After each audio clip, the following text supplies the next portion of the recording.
Selamat pagi Bapak Ibu, para dosen Departemen Akuntansi Fakultas Ekonomika dan Bisnis Universitas Gadjah Mada, dan juga Bu Miranti sebagai pembicara kita pada pagi hari ini, dan juga seluruh Bapak Ibu, seluruh adik-adik mahasiswa peserta webinar pada pagi hari ini. Assalamualaikum warahmatullahi wabarakatuh. Alhamdulillah pada kesempatan pagi ini kita bisa hadir bersama di sini di dalam forum webinar ini untuk kemudian kita belajar riset dan juga publikasi bersama-sama. Telah hadir di tengah-tengah kita Bu Miranti Kartika Dewi. Saya akan memperkenalkan sedikit tentang Bu Miranti Kartika Dewi. Nanti kalau ada yang kurang, monggo Bu Miranti bisa untuk menambahkan. Bu Miranti, beliau merupakan dosen di Departemen Akuntansi Fakultas Ekonomi dan Bisnis Universitas Indonesia. Beliau memperoleh gelar S1 dari UI tahun 2005, kemudian melanjutkan Master of Business Administration di AIUM, International Islamic University Malaysia, dan kemudian lulus di tahun 2008, dan kemudian melanjutkan untuk studi S3 di Aston University dan mendapatkan gelar PhD di tahun 2017.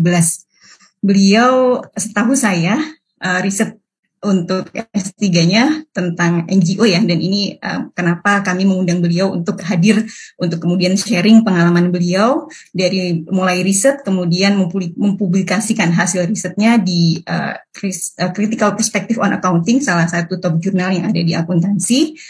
Dan selain melakukan riset langsung melalui interview dan lain sebagainya, beliau juga, kalau teman-teman nanti silahkan googling ya di Google Scholar, publikasi Bu Miranti juga ada tentang bagaimana akuntabilitas NGO itu mendeliver akuntabilitas melalui media sosial gitu ya. Jadi ini suatu hal yang saya kira yang terbaru juga yang banyak dilakukan di riset. Oleh karena itu di sini kita berbahagia, kita berkesempatan untuk belajar dari Bu Miranti Kartika Dewi. Monggo Bu Miranti, untuk mungkin kurang lebih 60 menit ke depan saya persilahkan untuk memaparkan materi, kemudian nanti jika ada pertanyaan seperti yang tadi sudah disebutkan oleh moderator, teman-teman bisa raise hand atau kemudian menuliskannya di chat box. Terima kasih, silahkan Bu Miranti. Baik, bismillah. Assalamualaikum warahmatullahi wabarakatuh. Selamat pagi Bapak Ibu dan teman-teman, adik-adik semuanya. Terima kasih pertama-tama saya ucapkan atas undangannya dari Bu Wuri ya, dari Bu Dewi, sudah kembali mengajak saya di sini di UGM ya, kampus yang sangat lekat sebenarnya dengan saya ya, walaupun mungkin saya belum menjadi bagian dari UGM secara formal, tapi sebenarnya saya sejak lahir itu sudah jadi bagian dari UGM. Kenapa demikian? Karena Bapak Ibu saya dulu dari UGM, gitu ya. Iya dulu beliau. Ternyata. Iya, jadi sangat-sangat lekat gitu ya. Dan ke UGM tuh udah cukup sering gitu. Jadi tapi udah cukup sering, tapi tetap aja suka kebalik ya antara Fakultas Pertanian dengan Fakultas Teknologi Pertanian. Karena Bapak Ibu dulu dari Teknologi Pertanian. Jadi waktu itu saya pernah ke Jogja, nggak sama Bapak Ibu, sama keluarga saya, tapi ternyata salah foto gitu di Fakultas Pertanian gitu, suruh nyebrang gitu ya ke FTP karena ternyata salah fakultas gitu. Jadi senang sekali bisa kembali lagi di sini berbagi dengan, waktu itu mungkin sekitar 2 tahun yang lalu ya Bu Wuri ya, pernah juga, atau tahun berapa waktu itu? Oh iya, Gama Ici, Iya betul, ya itu. Jadi alhamdulillah sekarang bisa berbagi lagi tentang NGO accountability di forum yang mirip-mirip begitu ya. Nah, waktu pas terima undangan ini saya agak ini juga diskusi bersama pakar sebenarnya. Ini salah undangan kalau benar. Ternyata namanya pakar ya, alhamdulillah lah, jadi agak tenang gitu ya karena saya sendiri masih belajar. Saya ucapkan selamat datang mungkin untuk Bapak Ibu pimpinan Fakultas Ekonomi dan Ekonomika dan Bisnis UGM ya, dan Ibu Wuri, Ibu Dewi, dan juga Bapak Ibu dosen, teman-teman mahasiswa, dan juga dari baik itu dari UGM maupun dari peserta di luar UGM gitu ya. Terima kasih banyak sudah berkenan hadir di sini. Masya Allah sudah 110 peserta bergabung. Mudah-mudahan apa yang akan kita bahas pagi ini ada manfaatnya begitu ya.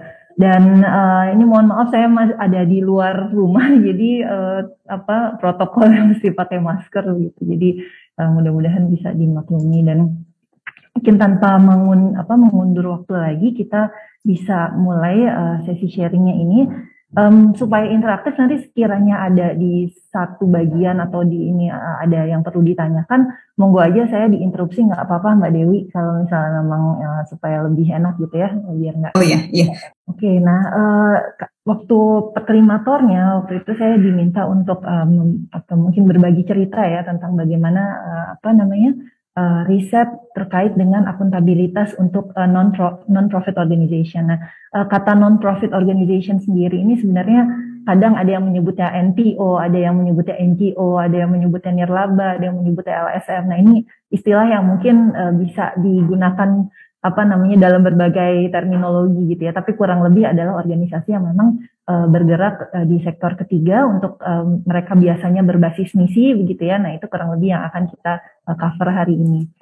Nah, topik dari NGO accountability ini sendiri adalah topik yang saya ajukan waktu menuliskan proposal untuk mencari tempat untuk bisa belajar di jenjang S3. Alhamdulillah waktu itu ada kesempatan yang diberikan oleh Profesor Ataur Bilal dari Aston Business School. Saat itu beliau masih di sana, sekarang beliau sudah pindah. Setelah saya lulus, beliau pindah ke Sheffield di Sheffield University, kampus beliau waktu beliau mengambil S3. Dan selain dengan Prof. Ataur, saya juga dibimbing oleh Profesor Dr. Melina Manoshin. Beliau saat ini menjadi salah satu Deputy Head of Accounting Department di Aston Business School. Gitu. Nah, itu kurang lebih background Nah, jadi publikasi yang alhamdulillah diberikan Allah kesempatan untuk sharing di critical perspective on accounting atau di accounting, auditing and accountability journal AAAJ. Itu juga menjadi bagian dari disertasi saya sebenarnya. Nah, di sini saya coba mengikuti apa yang diminta di TOR gitu ya. Jadi ini adalah menu kita pagi ini. Kalau misalnya saya agak terlalu berkepanjangan di satu bagian, tolong mungkin bisa diingatkan ya Mbak Dewi ya. Mungkin kadang-kadang suka terlalu passionate di satu hal, jadi lupa waktu gitu ya. Padahal kita cuma 1 jam waktunya. Slide yang saya siapkan cukup banyak, tapi nanti insya Allah bisa di-share oleh teman-teman gitu ya. Nah, jadi ini terkait dengan gimana sih cara dapetin topik gitu ya, formulating the research objectives, selecting theoretical framework, terus terkait methods ya, publishing. Nah, ini saya sempat tanya gitu, ini sebenarnya pada saat saya sharing, ini benar-benar sharing judulnya ya, jadi bukan ini karena saya paham bahwa Bapak Ibu yang hadir di sini pasti udah punya publikasi juga gitu, sudah berpengalaman. Tapi misalnya untuk adik-adik mahasiswa yang masih relatif baru di dunia publikasi ini, ya semoga apa yang akan kita ulas hari ini ada manfaatnya gitu ya. Dan di sini terakhir juga ada future research direction di bidang yang akan kita bahas hari ini, NGO accountability. Mudah-mudahan bisa menjadi bagian dari agenda riset yang kalau Bapak Ibu dan teman-teman tertarik gitu ya, itu ada beberapa jurnal yang mungkin bisa dijadikan rujukan. Nah, ini disclaimer bahwa ini semua memang pendapat pribadi saya ya, tidak mencerminkan institusi. Nah, kita langsung masuk saja ke menu yang pertama gitu ya, spotting the hot topics. Gimana caranya dapat topik yang bagus untuk riset gitu. Nah, sebenarnya banyak ya Bapak Ibu dan teman-teman semua cara-cara untuk kita bisa mendapatkan hot topics gitu. Jadi yang paling common tuh biasanya dari future research di empirical papers gitu, itu bagian akhir itu biasanya suka ada, kita search aja Ctrl F terus future gitu. Kadang-kadang suka langsung muncul gitu ya, itu apa. Atau agenda itu juga mungkin bisa. Atau mungkin di commentary papers gitu. Jadi ada paper-paper yang sifatnya itu adalah komentar gitu ya. Itu juga kadang-kadang menyajikan beberapa ide untuk penelitian berikutnya. Lalu juga ada review papers. Nah, review papers ini juga biasanya banyak banget dirujuk karena memang biasanya dia paper-paper yang sifatnya review itu melihat apa yang sudah pernah dipublikasikan dan apa agenda riset ke depan begitu. Jadi ini adalah beberapa hal yang mungkin atau beberapa sumber yang mungkin bisa dijadikan masukan gitu ya untuk kita mencari hot topics gitu. Dan kadang-kadang memang kita juga perlu banyak komunikasi ya dengan ekosistem riset kita gitu. Jadi dalam hal ini pada saat saya mengajukan proposal riset S3 sebenarnya Bapak Ibu dan teman-teman semua, saya tuh memajukan topiknya itu terkait dengan NGO accountability dan trust gitu. Jadi artinya kalau orang sudah publik sudah percaya dengan NGO, apakah accountability itu masih diperlukan? Nah, itu sebenarnya ide awal saya gitu ya. Tapi ternyata pada saat semakin banyak diskusi dengan supervisor gitu ya, waktu itu Prof. Ataur mengarahkan saya gitu. Jadi kalau topik tentang donor accountability itu udah cukup banyak gitu ya. Jadi accountability to donors itu udah cukup banyak. Tapi bagaimana NGO itu accountable ke beneficiary yang sebenarnya itu menjadi core motivation kenapa kenapa NGO itu didirikan, itu sebenarnya masih agak jarang di literatur. Jadi kalau tertarik coba ngambil itu aja gitu. Jadi saya diarahkan ke sana karena ada senior angkatan saya yang waktu itu juga pernah dibimbing Prof. Ataur sebelum saya, itu juga beliau mengangkat NGO accountability tapi di BRAC itu salah satu NGO besar ya Bangladesh gitu. Nah, jadi kurang lebih begitu backgroundnya. Jadi memang talk with scholars gitu ya, itu penting banget gitu ya, supaya kita bisa dapat yang paling update. Jadi kan ada banyak nasihat ya, jangan berguru pada buku saja gitu, tapi berguru pada guru beneran gitu. Karena dengan kita ngobrol dengan guru atau orang yang sudah pakar, mereka akan membantu kita mempersingkat tempo belajar kita gitu. Karena mereka udah tahu nih patternnya seperti apa. Nah ini yang mungkin nanti juga bisa bisa diadopsi juga ya oleh kita semua. Nah, atau mungkin dari conference gitu, dari conference kadang-kadang juga para editor sering berbagi gitu ya di dalam conference tersebut. Tapi memang kita harus pilih-pilih conference. Sekarang conference banyak banget ya, berlimpah gitu ya. Dan masing-masing mengklaim dirinya atau mengklaim acaranya itu sebagai international conference. Tapi conference yang seperti apa? Nah itu nanti kita akan coba lihat juga, gitu ya. Jadi bisa bertanya dengan expert atau mungkin kita mencari top jurnal gitu ya, jurnal-jurnal di bidang kita nih. Misalnya kita tertarik dengan auditing, tertarik perpajakan, tertarik dengan akuntansi syariah, tertarik dengan sistem informasi dan lainnya. Itu kita mesti tahu nih. Jurnal apa aja sih yang top gitu. Jangan sampai itu aja kita nggak tahu gitu. Dan selain itu kita juga mungkin bisa mencari tahu siapa aja sih sebenarnya top authors di bidang kita. Nah itu dua hal yang kita nggak boleh miss gitu ya dari hasanah riset kita. Gitu ya. Jadi kita mesti tahu siapa aja expertnya, di mana aja mereka biasanya publikasi gitu kan ya. Lalu mereka biasanya present di mana gitu. Jadi ada di top association atau mungkin kadang-kadang ada conference tertentu gitu ya yang banyak dirujuk gitu. Nah itu yang kita perlu lihat. Nah ini ada beberapa link yang mungkin nanti Bapak Ibu dan teman-teman semua bisa browsing lebih lanjut gitu ya terkait dengan conference yang mungkin agak relevan. Seperti itu. Nah ini beberapa conference yang cukup prestisius gitu ya di bidang akuntansi. Ada European Accounting EAA Conference gitu. Ini biasanya dibuka call for paper sekitar bulan Desember akhir-akhir tahun gitu ya. Nanti conference-nya sendiri di tengah tahun gitu. Atau dari AAA Conference, ini dari American Accounting Association. Atau APIRA. Nah, APIRA, IPA, dan CPA ini adalah conference yang dia tuker-tukeran gitu. Jadi tahun ini APIRA, tahun depan misalnya IPA, tahun depannya CPA dan sebagainya gitu. Jadi ini adalah conference yang interdisciplinary.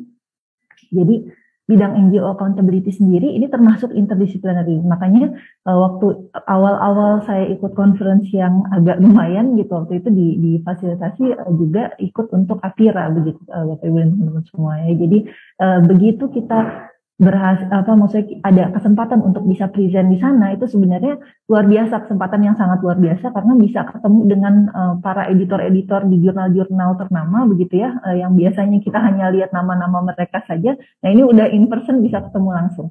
Dan pada saat kita mempresentasikan paper kita di jurnal-jurnal yang atau di conference yang insya Allah bagus gitu ya, nanti itu akan membuka juga kesempatan jangan-jangan kita bisa ketemu calon reviewer paper kita nantinya. Dan itu biasanya bisa meningkatkan chance untuk bisa dipublish gitu berikutnya. Kenapa? Karena reviewer itu udah tahu, oh ini yang dipresentasikan oleh si ini nih waktu conference waktu itu. Gitu. Jadi upayakan kalau misalnya mau ikut conference, pilih-pilih juga gitu ya. Jangan asal, oh conference-nya ini internasional gitu ya. Kita kirim paper aja, jangan. Sebaiknya memang diseleksi lagi Bapak Ibu. Nah, di sini juga ada link ya di RCEA online ini, kalau diklik nanti dia bisa menyajikan gitu ya jenis berbagai macam konferensi yang udah terseleksi di bidang akuntansi gitu ya. Nanti boleh diklik per bulannya gitu ya. Jadi bulan Maret sampai bulan Desember nanti ada. Nah, nanti kita bisa klik terus kita bisa lihat kapan deadline submission-nya kayak gitu. Nah, kita bisa planning tuh dari situ. Kita mau kirim conference yang mana. Ya, jadi jangan setiap ada iklan conference langsung kita kirim paper, jangan, tapi diseleksi lagi conference apa yang mau kita ikuti. Demikian juga dengan jurnal nantinya. Karena nanti pada saat Bapak Ibu dan teman-teman semua misalnya presentasi di conference kayak gini, ini kadang-kadang nanti suka ada email yang masuk gitu ya. Kami melihat bahwa artikel Anda menarik bla bla bla, silahkan publish kirimkan artikel Anda ke jurnal kami. Ternyata jurnalnya predatory gitu ya. Nah, itu yang seperti itu hati-hati. Jadi memang pada saat kita ingin publikasi kita perlu selektif begitu Bapak Ibu dan teman-teman semua. Nah, dalam hal terkait dengan ini teori untuk praktis, jadi saya ini metodenya mungkin melihatkan dulu bagaimana konsepnya, lalu coba diaplikasikan ke paper yang memang diminta oleh panitia untuk di-share gitu ya, terkait dengan towards a conceptualization framework of beneficiary accountability by NGO. Jadi di sini saya mau ambil sedikit-sedikit aja dari paper saya, biar penasaran nanti baca sendiri silahkan, nanti boleh di-download juga di ResearchGate, itu ada format yang bisa di-download juga kalau misalnya belum sempat baca versi yang ininya. Nah, ini di sini memang pada saat kami menuliskan ini begitu ya, jadi sebenarnya ini nggak cukup kalau misalnya hanya saya saja gitu ya, kreditnya itu ke saya saja, tapi ini saya alhamdulillah sangat dibantu oleh kedua supervisor saya begitu ya, mereka berdua bukan hanya nama di sini, tapi benar-benar kami itu sangat bekerja sama gitu ya. Jadi sebelum kami submit paper yang edisi pertamanya, maksudnya versi pertamanya ke CPA, itu udah revisi ke-9 gitu. Jadi tektoknya cukup banyak. Nah, sampai setelah revisi terakhir itu revisinya itu revisi ke-19 gitu. Makanya ini 2 tahun. Tapi bukan berarti harus paper yang mau masuk ke CPA itu 2 tahun, enggak. Mungkin itu sayanya aja gitu ya, karena di balik satu paper ini banyak cerita Bapak Ibu dan teman-teman semua gitu ya. Jadi waktu itu submit awalnya saya ngirim yang versi ke-9 itu di hari sebelum saya melahirkan gitu ya. Jadi begitu banyaklah cerita di balik paper ini gitu. Makanya sangat banyak dukungan dari banyak pihak, dan tentunya ini semua atas izin Allah gitu, bukan hanya karena saya saja. Nah, yang berikutnya adalah terkait dengan dari mana kami mendapatkan ide. Itu memang ada beberapa paper-paper yang menjadi key gitu ya, key papers yang juga menginspirasi gitu. Nah, nama-nama besar di bidang NGO accountability atau penulis-penulis yang banyak dikutip di sana adalah Profesor Jeffrey Unerman ya, beliau sudah meninggal. Lalu ada juga co-authors yang menjadi favoritnya, Brendan O'Dower dari Amsterdam kalau saya nggak salah ya. Lalu juga ada Gloria Agiemang, beliau di London School saya agak lupa tuh namanya, Royal Holloway ya, Royal Holloway University of London. Nah itu nama-nama besar, atau ini Boomsma ini kalau nggak salah beliau tuh bimbingannya O'Dower dan diuji oleh Profesor Unerman begitu. Nah ini nama-nama besar ini kita perlu tahu ya di bidang yang kita ini, dan biasanya mereka punya list of topics gitu. Kira-kira apa bidang yang bisa digali ke depannya. Nah, ini adalah makanya pada saat kami menuliskan paper itu kami juga menuliskan gitu ya, bahwa in this sense the issue of BA atau beneficiary accountability warrants further exploration, and indeed number of studies have indicated the need for more understanding of the operationalization of BA. Jadi memang riset itu seperti komunikasi Bapak Ibu dan teman-teman semua gitu. Jadi artinya kalau kita itu mau bisa nyambung gitu ya komunikasinya, kita nggak bisa bilang bahwa ini nih ide kita sendiri gitu. Tapi kita harus kaitkan gitu ya dengan penelitian-penelitian sebelumnya di bidang ini tuh siapa aja yang sudah menelitinya. Nah, jadi kurang lebih seperti itu. Nah, kita masuk ke poin yang kedua terkait dengan formulating the research objective gitu ya. Jadi tentunya kalau kita mau menentukan kita mau meneliti apa, nah itu penting buat kita untuk meneliti berdasarkan gap gitu ya, ada research gap gitu. Dan untuk mencari research gap kita nggak bisa hanya percaya aja gitu sama apa yang kita baca di depan kita gitu. Jadi di sini dikatakan stop trusting the literature and approach it more critically gitu. Jadi biasanya kalau di kelas metode riset akuntansi yang kami ampu gitu ya di UI itu ada teknik-tekniknya gitu. Jadi pertama kita harus menguliti ini siapa penulisnya, apakah dia backgroundnya itu gitu ya. Terus dia udah disitasi berapa lama. Setiap bagian itu ada semacam checklistnya, ini udah ada atau belum, ini udah ada atau belum dan sebagainya, sehingga kita bisa melihat sesuatu yang sudah publish, even itu di jurnal ternama, bukan berarti itu selalu kebenaran gitu Bapak Ibu dan teman-teman semua ya. Jadi makanya kita tetap open gitu terhadap hal-hal lain yang sehingga pada saat kita membaca ada inspirasi-inspirasi yang bisa kita dapat. Tapi bukan berarti kita juga bersuuzon gitu ya, atau mungkin berburuk sangka bahwa ini kayaknya nggak benar nih papernya, nggak kayak gitu. Tapi artinya kita tetap dalam posisi yang bisa mengkritik begitu. Jadi bukan berarti apa yang ada kita baca walaupun itu di jurnal ternama itu semua pasti benar, itu nggak selalu seperti itu. Gitu. Atau mungkin benar dalam konteksnya, tapi dalam konteks Indonesia mungkin nggak sama gitu. Nah itu juga menarik untuk diteliti. Nah, jadi kalau kita ingin mencari research gap, ini ada beberapa langkah yang mungkin bisa dijalankan ya, Bapak Ibu dan teman-teman semua. Yang pertama adalah kita memilih jurnal, gitu. Nah, ini saya di Maksi Magister Akuntansi di UI, itu kami juga punya satu mata kuliah khusus publikasi, gitu. Jadi di sini dipelajari bagaimana step-stepnya sih untuk bisa menuliskan paper gitu ya, supaya bisa mengubah dari tulisan yang tadinya untuk tesis ini jadi diubah menjadi paper begitu. Nah ini kami punya satu semester khusus untuk sebanyak 2 SKS ya untuk membahas mengenai publikasi ini. Jadi ini semua sebenarnya materi satu semester yang saya coba padatkan dalam 1 jam. Mudah-mudahan kekejar gitu ya. Nah, jadi untuk research gap ya pertama journal selection, jangan semua jurnal itu kita terima. Kita lihat dulu dari Scopus, dari mungkin dari Publish or Perish Software gitu ya, dari mana-mana. Kita lihat dulu peringkatnya itu apa. Kalau di UI biasanya kami untuk yang dimasukkan ke dalam tesis atau disertasi itu kalau rankingnya kalau bisa Scopus itu minimum Q3 atau kalau Sinta itu Sinta 3 kayak gitu. Tapi bukan berarti paper-paper yang dipublish di jurnal selain itu nggak bagus, nggak. Kadang-kadang permata itu tersebar di mana-mana gitu ya. Cuma untuk memudahkan dan menstandarisasi saja, maka dibuat kriteria seperti itu. Nah, yang berikutnya juga kemampuan kita untuk bisa memilih keywords ini juga penting banget ya Bapak Ibu dan teman-teman semua ya, supaya kita bisa dapat jurnal-jurnal yang memang pas gitu ya, paper-paper yang memang pas. Nah, setelah itu kita juga bisa lihat buat rankingnya dan sebagainya. Nanti ini mungkin terlalu teoritis, enaknya langsung praktek nih kalau kayak gini. Nah, jadi intinya pinter-pinter kita coba berusaha untuk bisa memilih jurnal dan juga keywords yang pas supaya nanti setelah kita baca-baca itu kita akan bisa menseleksi gitu ya. Biasanya nanti di situ juga ada bagian future research-nya, itu nanti kita coba define gitu kira-kira apa yang masih bisa diadres dari sana. Nah, ini saya biasanya minta latihan nih teman-teman di kelas saya dan sebenarnya di kelas paralel juga ya, bahwa kami ada tugas untuk finding the research gap. Jadi ini ada kayak semacam Excel yang perlu diisi begitu ya. Dituliskan siapa aja penulisnya, publikasinya, terus title dan lain-lain, terus summary dari hasil penelitiannya itu apa, metodenya apa gitu ya.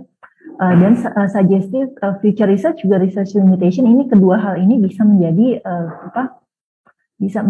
hal yang bisa di-share gitu ya. Nah, nantinya gitu menjadi research gap. Nah, kalau udah ketemu research gap itu akan lebih mudah untuk kita mencari problem identification gitu. Jadi nanti Bapak Ibu dan teman-teman semua boleh nih menggunakan ini gitu ya di Excel-nya supaya lebih memudahkan kita, dan pada saat baca tuh kita reading with purpose gitu, bukan cuma baca dari awal sampai akhir tapi terus kita lupa gitu nih esensinya apa ya gitu. Nah, ini bagus kalau misalnya bisa diterapkan.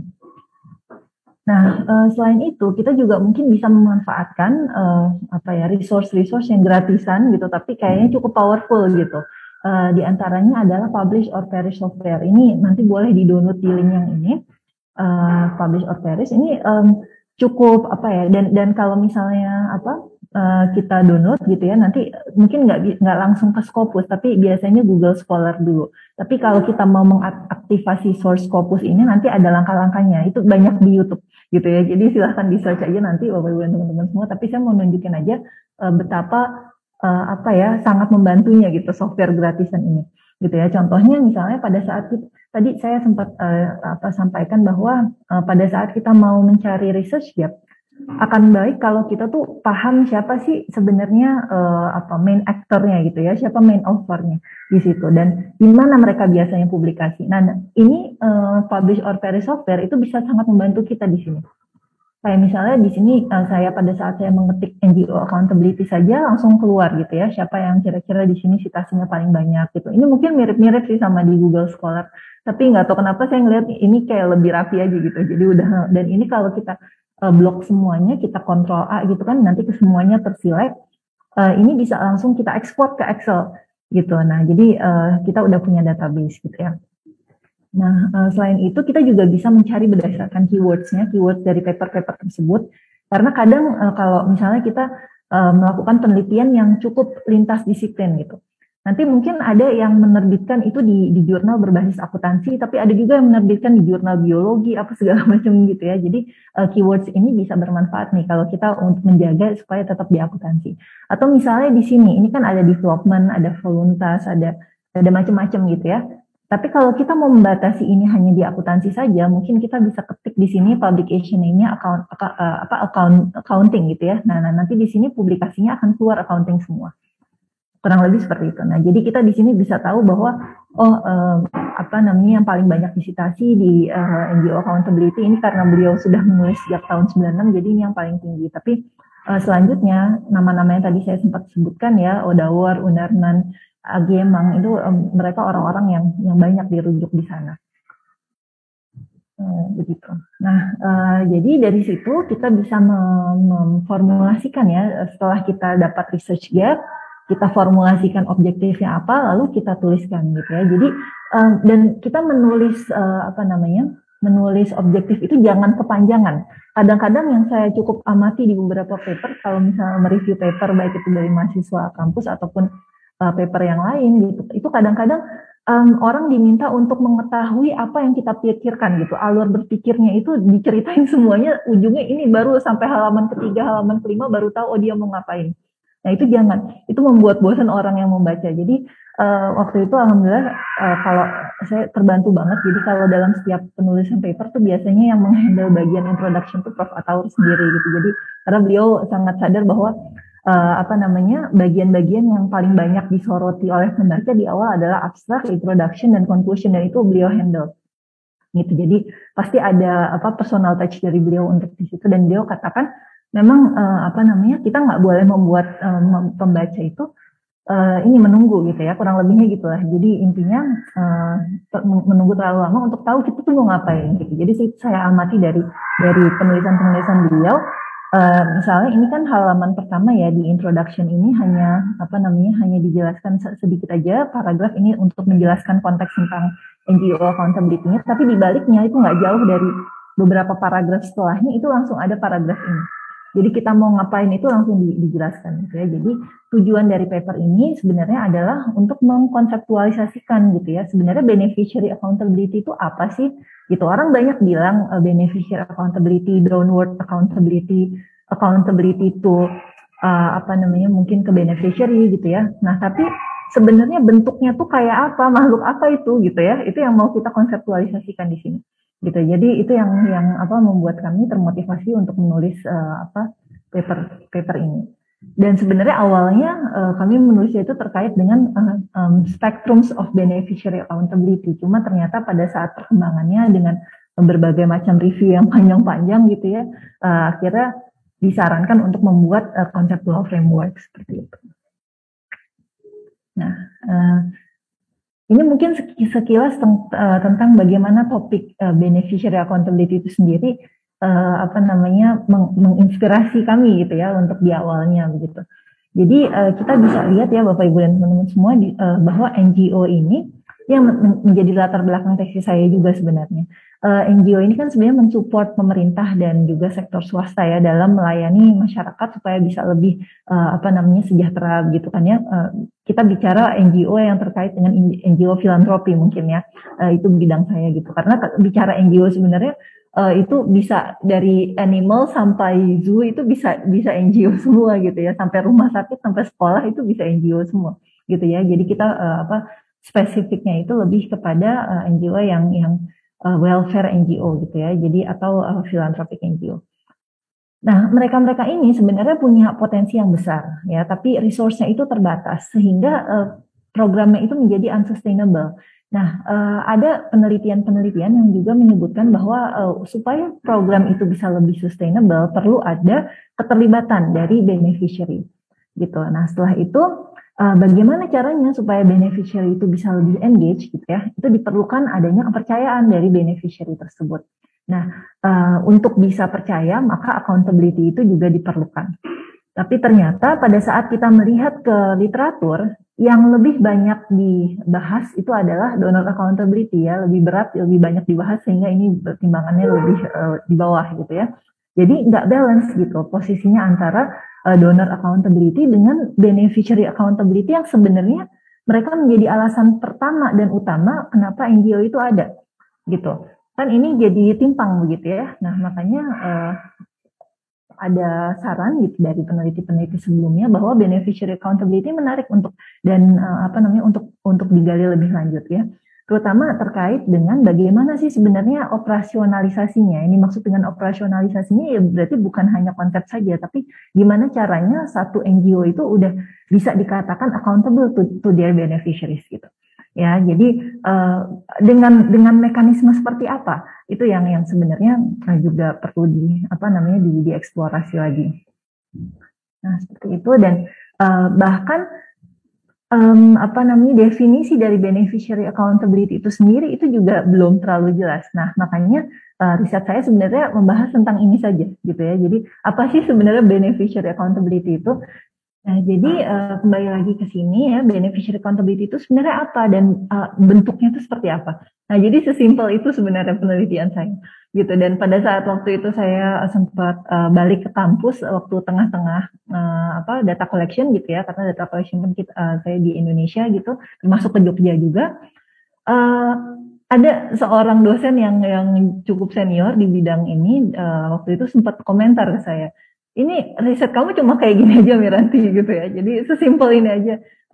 Iya sih simpel banget ya. Agak-agak gimana goyah saya waktu itu ya. Tapi udahlah nggak apa-apa, Bismillah aja.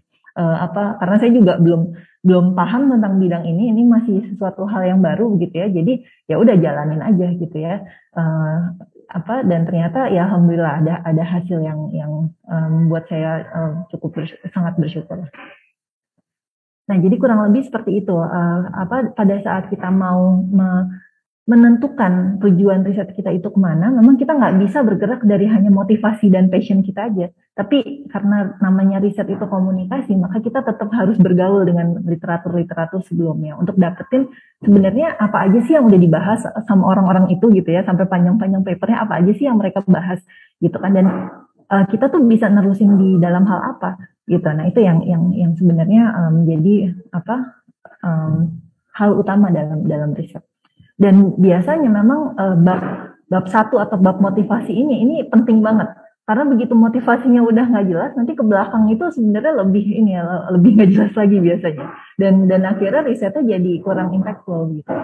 Dan ini yang biasanya udah mulai banyak ditekankan oleh dosen-dosen kami gitu ya di UI. Itu kami kalau meneliti atau mereview paper gitu ya terkait dengan proposal riset dan lain-lain, itu kami pastikan dulu sebelum masuk ke bagian yang lainnya, motivasinya mesti jelas dulu dan dasarnya itu apa itu mesti clear dulu gitu. Nah, jadi ini yang juga kita mungkin perlu paham.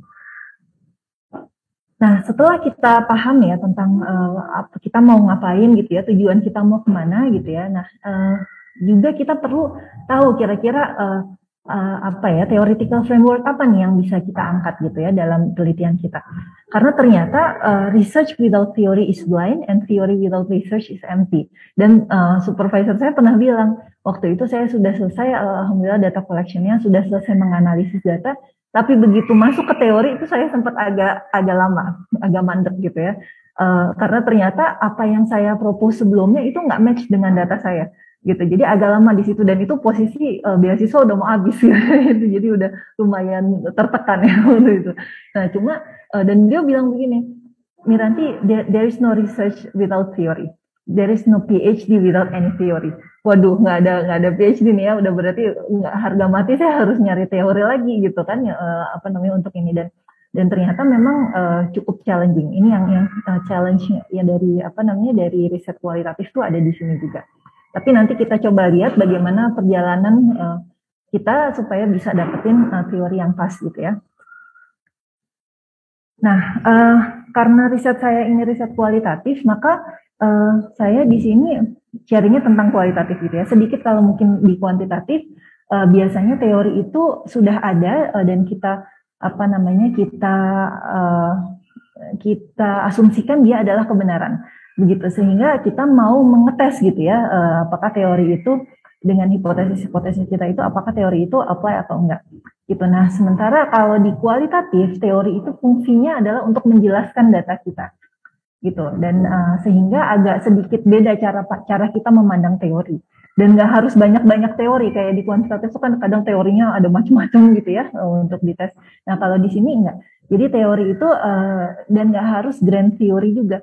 Nggak harus yang terkait dengan fenomenologi atau terkait dengan misalnya apa sih yang banyak di akuntansi itu kayak principal agent theory atau stakeholders theory.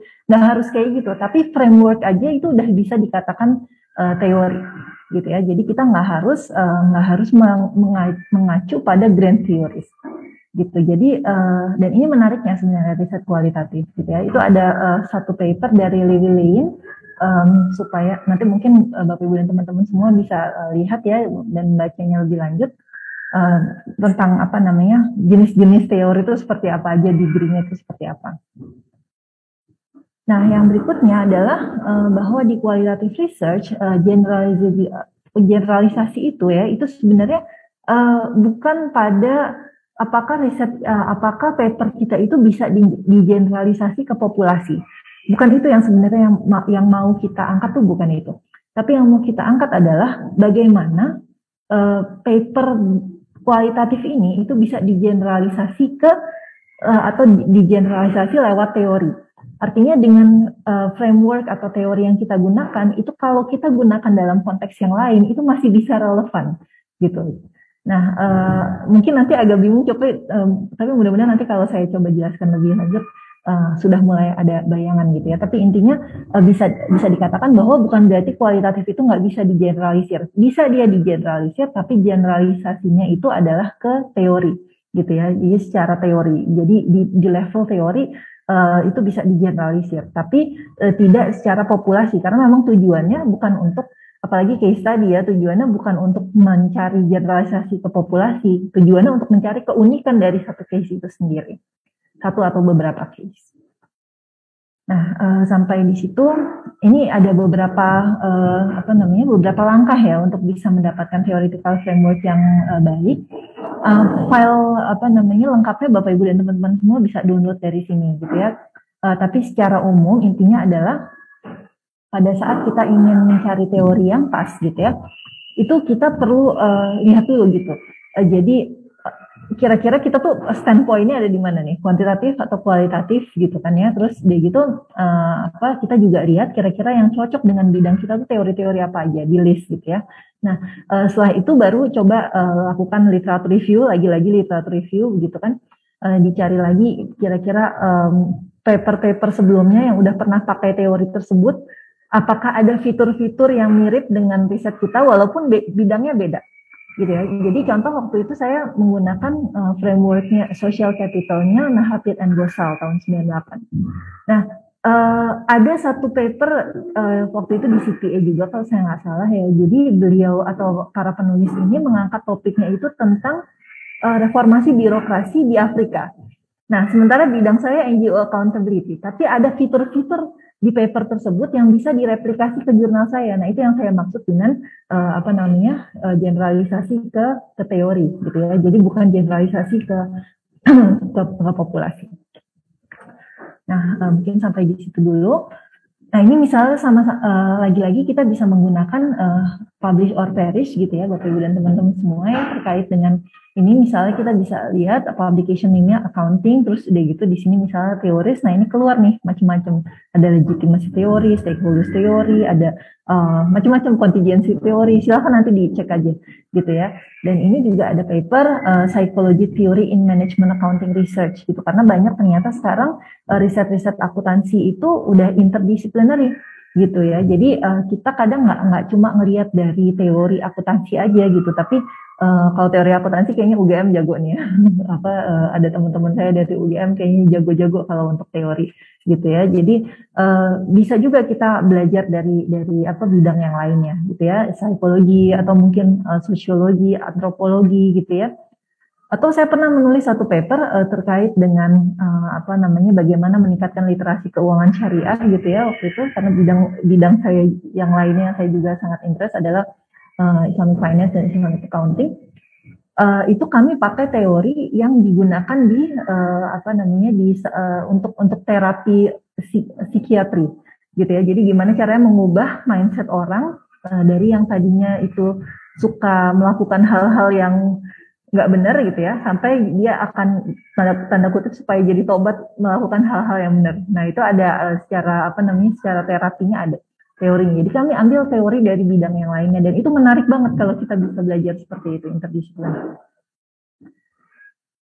Nah, untuk paper CPA ini sendiri Bapak Ibu dan teman-teman semua, jadi yang kami lakukan, kami tidak mencari framework tertentu. Karena di sini yang tujuan yang kami inginkan adalah meng-create satu conceptual framework. Jadi yang kami lakukan waktu itu, ini benar-benar ada link antara literatur review dengan finding. Bapak Ibu dan teman-teman semua bisa lihat di sini ya, bahwa ini sama persis judulnya ya, antara bab literatur review atau bagian literatur review dengan bagian finding ini sama persis. Gitu. Jadi yang di sini ini kami kumpulkan dari literatur, yang di finding ini kami kumpulkan antara literatur yang tadi ini dengan temuan kami di lapangan gitu ya. Jadi kalau makanya kita sebenarnya tergantung dari cara ingin seperti apa. Kalau kita papernya itu paper empiris, kita melakukan field work dan lainnya, terus kita udah dapetin data-data, lalu kita mencari teori, itu boleh. Tapi approach yang lainnya adalah seperti ini. Kalau kita mau membuat conceptual framework, kita bisa mengumpulkan data dan kita tidak menggunakan teori khusus gitu ya, tapi benar-benar memformulasikan dari literatur saja. Gitu. Jadi itu yang juga bisa dilakukan. Oke, nah ini contoh yang lainnya dari riset saya. Misalnya di awal itu topik besar saya kan memang beneficiary accountability. Nah, di antara terkait dengan accountability yang juga banyak dibahas adalah biasanya principal agent theory, tapi biasanya dia untuk ke donor gitu ya, akuntabilitas ke donor, atau juga ada stakeholder theory, dalam artian akuntabilitas itu bukan cuma ke donor aja, tapi juga ke banyak stakeholder. Tapi ternyata kedua teori ini nggak match gitu ya dengan data saya. Lalu saya bikin kriteria ya, the framing theory should be able to explain di sini ya, karena pada saat kita meneliti tentang beneficiary accountability, ternyata kita lihat bahwa social interaction itu sangat evident gitu di dalam buktinya, gitu ya, bahwa kita atau NGO itu bisa accountable ke beneficiary karena banyak bantuan dari social networknya, gitu ya. Jadi teori ini mesti bisa menjelaskan terkait dengan proses apa aja nih yang memudahkan NGO untuk menciptakan social interaction, gitu ya. Terus harus ada juga atau harus bisa membingkai bagaimana peran dari kepercayaan masing-masing pihak, dan bagaimana peran dari belief, culture, shared norms gitu ya dalam interaksi antara NGO dengan stakeholdersnya. Nah, jadi nggak cukup dengan teori-teori yang ada ini. Lalu keluarlah ada teori yang cukup, ini adalah social capital theory yang cukup cocok. gitu ya. Nah, tapi ternyata social capital theory itu banyak Bapak Ibu dan teman-teman semua. Ya, jadi intinya social capital theory itu adalah aset yang bisa kita dapatkan kalau kita tuh punya network, punya relasi gitu ya, dan punya nilai bersama begitu kan dengan individu yang lainnya, komunitas dan sebagainya, supaya bisa mendapatkan goals tertentu. Nah, ternyata social capital itu banyak bisa dilihat dari different levels of analysis dan juga konteks gitu. Ada yang levelnya negara, ada yang levelnya komunitas, ada yang levelnya individual, ada organisasi. Terus saya harus pakai yang mana dari sebanyak ini, gitu ya, bingung akhirnya. Nah, intinya ini agak lama, saya untuk bisa menggali literatur, sempat nanya sana sini, tapi banyak juga yang ditanya itu sibuk segala macam. Jadi saya pasrah waktu itu, benar-benar pasrah bongkoan gitu ya, udah minta tolong sama Allah, ya Allah engkau maha tahu, engkau yang mempunyai semua ilmu gitu. Jadi saya udah pasrah banget. Itu adalah titik yang cukup cukup teringat gitu ya, teringat sama saya saat ini gitu. Karena memang dalam posisi yang sangat terjepit waktu itu gitu. Beasiswa udah mau habis, tapi riset belum selesai. Nah, akhirnya ya udah pasrah saja gitu ya. Dan ternyata begitu kita pasrah, pertolongan Allah itu datang gitu ya. Dan kita waktu itu saya dipertemukan dengan teman-teman yang bisa menunjukkan gitu ya, udah nggak apa-apa tetap pakai social capital di saat saya galau gitu ya, mau pakai social capital atau pakai teori yang lainnya gitu, nggak apa-apa pakai social capital. Tapi ini saya baca nih satu paper match banget sama kamu, dan ini teman saya yang ngomong ini, itu kita ketemu nggak sengaja di jalan gitu, tapi dia tiba-tiba bilang, ini saya ketemu nih paper cocok banget sama studi kamu waktu kamu presentasi di conference ini. Gitu, itu sesuatu yang saya sampai sekarang, ini benar-benar pelajaran hidup banget buat saya gitu ya, bahwa kita tuh nggak bisa ketergantungan sama diri kita sendiri, kita nggak bisa terlalu pede, kita nggak bisa terlalu tergantung sama orang lain, tapi ya harus pasrah gitu ya, karena pada saat itu adalah memang kita semua harus berserah gitu ya. Nah, pada saat pasrah itu ya ini tadi ketemu Nahapiet and Ghosal ini. Dan begitu ketemu teori ini langsung cepet gitu, semua data itu bisa plok, oh ini structural, ini aja buktinya, relational ini buktinya, segala macam kognitif evidence-nya sudah tersedia gitu. Jadi itu yang diperlukan, dan menariknya riset kualitatif itu di sini Bapak Ibu dan teman-teman semua gitu ya. Jadi untuk mencari teorinya nggak gampang, tapi begitu dapat itu rasanya luar biasa gitu. Dan itu hanya bisa dibuktikan sendiri kalau melakukan itu ya, jadi promosi ya. Nah, gitu. Jadi kurang lebihnya seperti itu cara mencari teori. Memang nggak straightforward, dan biasanya profesor itu paling males gitu kalau ditanyain, saya punya temuan kayak gini. Ini teori apa ya yang cocok buat saya gitu. Mereka tuh paling sebel gitu sebenarnya. Ya karena mereka tahu gitu untuk mendapatkan satu teori yang pas itu perlu perjuangan gitu. Nah, tips pendeknya selain itu semua, itu juga mungkin kita bisa begini Bapak Ibu dan teman-teman semua. Kita wawancara, kita FGD, kita punya tema-tema dengan tematik analisis yang insya Allah nanti abis ini kita bahas. Abis itu kita cari kira-kira keywords yang paling evident itu, yang paling muncul berkali-kali itu apa. Nah, kita coba cari di Google Scholars bisa, di Publish or Perish bisa. Kita tambahin misalnya keywordsnya apa. Misalnya keywordsnya adalah trust in interactions gitu, atau mungkin social network dan lain-lain. Terus kita tambahin kata terakhirnya itu teori. Nah, itu kadang-kadang suka ketemu tuh gitu ya, beberapa inspirasi gitu. Atau mungkin bisa juga cari di paper yang di jurnal tempat Nahapiet and Ghosal 98 ini publish, yaitu di jurnal Academy Management Review ya, atau Academy Management Journal. Itu cukup banyak paper-paper yang menarik, yang punya theoretical perspective atau conceptual framework yang mungkin kita bisa aplikasikan kalau kita risetnya itu interdisciplinary seperti ini gitu ya. Jadi itu di antara hal-hal yang mungkin kita bisa jadikan. Jadi poinnya apa sih sebenarnya Nahapiet and Ghosal ini bilang apa? Jadi intinya kalau kita mau mencapai tujuan bersama dengan social capital, kita tuh perlu structural network ya. Kita perlu network yang cukup gitu ya.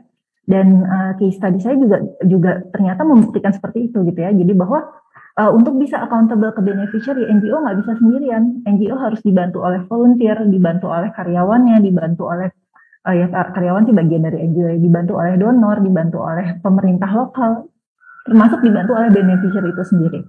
Gitu ya. Jadi harus punya structural network. Dan ada relational network di situ. Relational network di sini yang dimaksudkan adalah atau misalnya ya udah punya network, tapi kalau nggak berrelasi nggak akan bisa muncul satu modal sosial untuk melakukan satu hal gitu ya. Nah, ada structural, ada relasi, tapi nggak punya shared values, nggak punya shared norms, nggak punya shared goals gitu ya, nilai bersama, tujuan bersama dan sebagainya, maka susah untuk kita bisa mencapai tujuan tersebut gitu. Nah, jadi poinnya tuh sebenarnya itu dalam riset saya. Nah, selanjutnya ini bagaimana cara mendapatkan atau bagaimana NGO bisa menjadi accountable beneficiary-nya. Jadi cerita tentang how-nya. Jadi tadi udah cerita tentang apa yang dimaksud itu, kira-kira jenisnya apa aja dan bagaimana melakukannya, itu yang kita bahas di tesis. Itu cuma kalau di paper itu hanya sampai kepada apa bentuk-bentuknya. Jadi nggak sampai how-nya. How-nya kalau mau dibaca boleh ke tesis saya Bapak Ibu dan teman-teman semua di link ini. Gitu ya. Nah, jadi kurang lebih seperti itu. Terus apa yang dimaksud dengan tadi generalisasi ke teori gitu ya. Nah, yang dimaksud dengan generalisasi ke teori gampangnya gini. Misalnya kalau kita mau bangun hubungan bisnis dulu, waktu di UK suami saya sempat mulai membangun relasi-relasi untuk bisa nanti kalau ke Indonesia nggak pengen kerja lagi tapi mau bisnis gitu kan.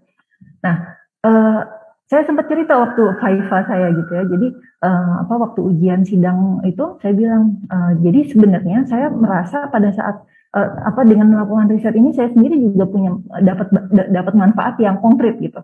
Contoh misalnya saya cerita ke suami saya kalau misalnya mau mau membangun relasi bisnis, maka mulai dulu dari shared norms. Apa nih kira-kira nilai bersama yang bisa kita aktifasi?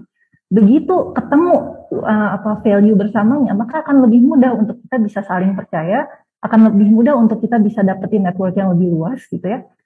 Nah, itu kira-kira seperti itu. Nah, ternyata penguji saya senang banget gitu ya dengan contoh itu, karena itu menunjukkan bahwa ternyata riset kualitatif ini itu bisa direplikasi ke konteks yang lain. Nah, ini yang dimaksud dengan generalisasi lewat teori. Nah, jadi bukan digeneralisasi ke populasi gitu ya, tapi artinya dengan dengan cara berpikir yang seperti itu, ternyata kita bisa aplikasikan ke konteks yang lain. Nah, ini yang dimaksud dengan generalisasi lewat teori. Kurang lebih seperti itu simpelnya. Silakan sekiranya ada yang mau ditanya atau nanti dikumpulin belakangan. Baik. Oh, ada nih Rahmawati. Oke, nggak apa-apa, kita break dulu ya, biar napas dikit. Iya, silakan. Silakan Bu Rahma. Silakan Ibu. Assalamualaikum warahmatullahi wabarakatuh. Waalaikumsalam warahmatullahi wabarakatuh. Terima kasih Bu Dewi dan Ibu Miranti atas penjelasan yang luar biasa pagi ini. Tadi Ibu punya riset terkait dengan beneficiary accountability ya Bu ya. Iya. Kemudian Ibu menggunakan teori social capital teori. Betul. Kebetulan riset Ibu ini saya juga membuat riset tapi dalam perspektif koperasi Bu Miranti. Cuman ketika kita melihat dalam perspektif saya melihat waktu saya buat riset itu terkait dengan accountability teori Bu. Nah, saya menggunakan menggunakan item daripada social capital ini. Karena ketika disampaikan bahwa social capital teori itu teori yang seperti yang Ibu jelaskan tadi, dia ada untuk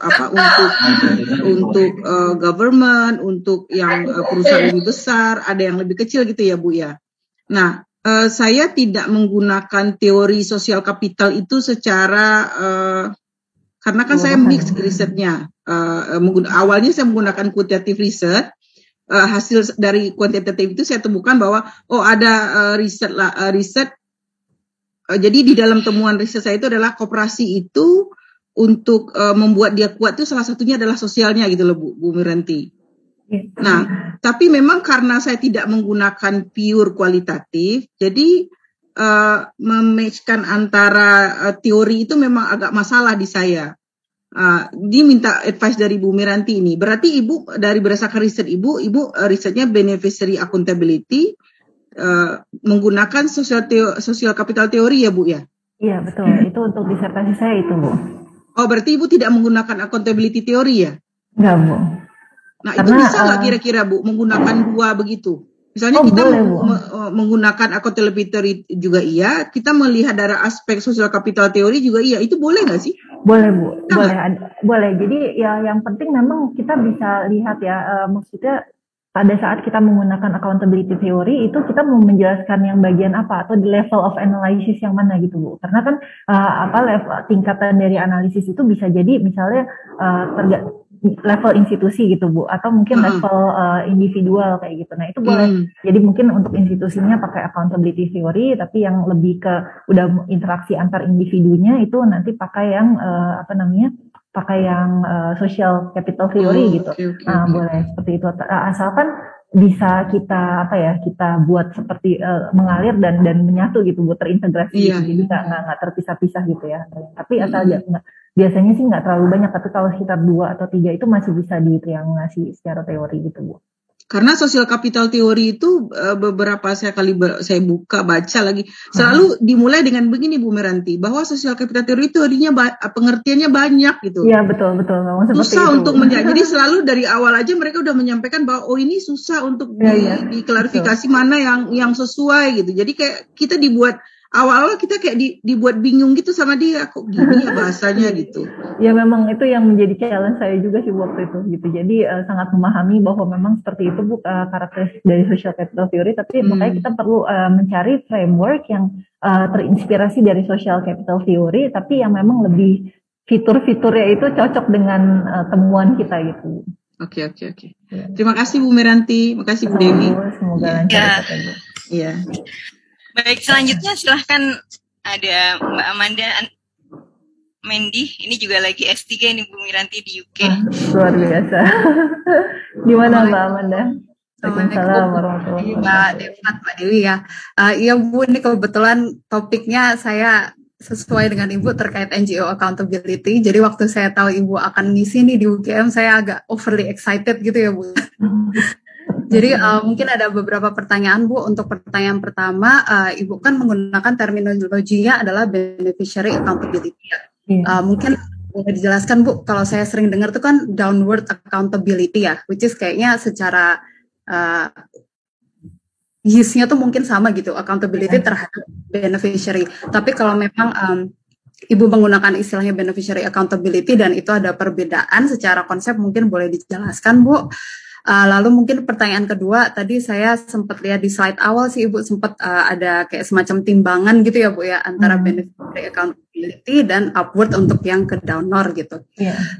Mungkin kalau boleh saya agak penasaran kalau Ibu melihat downward accountability dan tadi yang accountability yang ke donor, apakah itu tuh yang sifatnya trade off gitu Bu? Maksudnya kan itu timbangan, apakah itu trade off?